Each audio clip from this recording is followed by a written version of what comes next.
Bon. Pour tout bon chercheur, nous avons voulu exposer la voie du cancer afin de permettre à certaines personnes et à certains chercheurs de. Faut parler un peu plus fort. Pour toute bonne personne, nous avons voulu exposer la voie du cancer afin de permettre aux grands chercheurs et à certains chercheurs de pouvoir soigner le cancer dans le monde. Voici comment le cancer se développe dans le corps de l'organisme. Regardez, lorsqu'un enfant naît, ou une personne naît, elle est constituée, elle va ingurgiter des éléments. Ces éléments vont être transformés dans le corps. Or, ces éléments vont être filtrés pour pouvoir améliorer ou bien combiner, bien accepter des carbones, des éléments dans le corps. Bon, nous allons utiliser le mot carbone pour représenter ces éléments dans le corps. En représentant des éléments carbone dans le corps, elle va utiliser des éléments carbone 14. Le carbone 14 qu'elle va utiliser, elle va essayer de défragmenter. Or, lorsqu'elle défragmente l'élément, elle va essayer de le charger et de le décharger. Imaginez-vous que dans le corps, au lieu de trouver le carbone 14, elle trouve le carbone 14 alpha. Qu'est-ce que le carbone 14 alpha? Le carbone alpha dépend du carbone 14. Pourquoi? Le carbone 14 alpha, le carbone 14 est comme ça, on suppose. Ce sont des photons qui sont à l'intérieur. Et le carbone 14 alpha, lui, il a perdu quelques photons. Celui-ci ayant perdu quelques photons, va être mis dans l'organisme. Et le carbone 14 bêta aura perdu aussi plusieurs photons. Mais n'aura pas changé de forme. Pourquoi il ne change pas de forme? Parce qu'il ne peut pas assez de quantité de matière pour se transformer, pour se dilater. Parce que le photon peut sortir d'un atome facilement à cause des mouvements que nous produisons. À cause des mouvements de l'espace, des mouvements de tous ces mouvements qui se produisent dans l'espace qui peuvent transformer un élément carbone 14, un élément carbone 14 alpha, carbone 14 bêta. Donc, lorsque l'organisme commence à regrouper ces éléments dans l'organisme, dans le corps, il se trouve que les éléments carbone 14 alpha, carbone 14 bêta sont réunis dans le corps. L'homme qui est assis va se mettre en activité, va produire des activités, va faire des activités. Lorsqu'il est en activité, les éléments carbone 14 alpha, carbone 14 bêta qui l'ont constitué ne sont plus pas à l'origine carbone 14 nécessaire pour former l'organisme.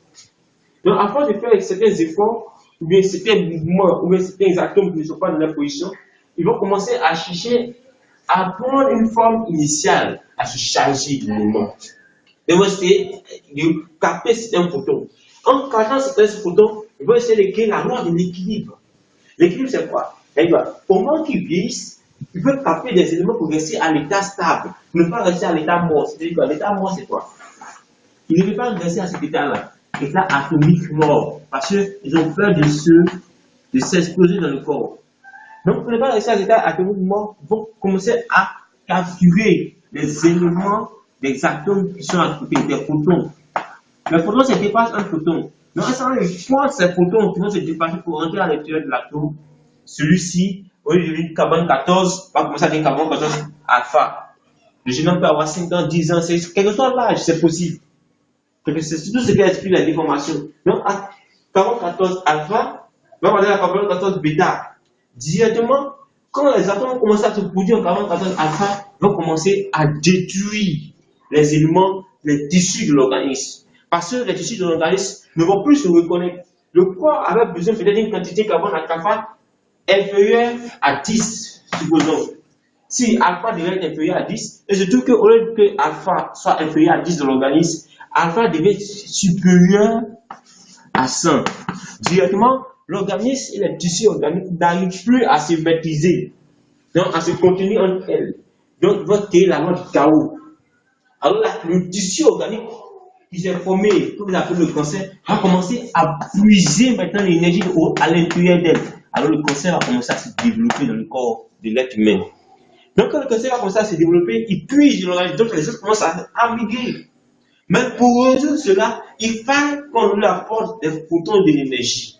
Cette manière d'apporter des photons de l'énergie, nous la présenterons plus tard dans d'autres théorèmes, pour expliquer comment produire des photons et apporter de l'énergie à un corps. Car dans l'organisme, dans le corps humain, tout est enregistré. Seulement que le corps manque d'énergie pour produire des cellules idéales. Donc, il suffit de lui apporter de l'énergie, il produira les cellules idéales pour régénérer ou bien pour soigner ces éléments-là. C'est la propagation de l'énergie dans le corps, comme beaucoup appellent le mot esprit. Donc, nous nous arrêterons là pour clore. Nous pouvons dire que tout est explicable dans l'univers.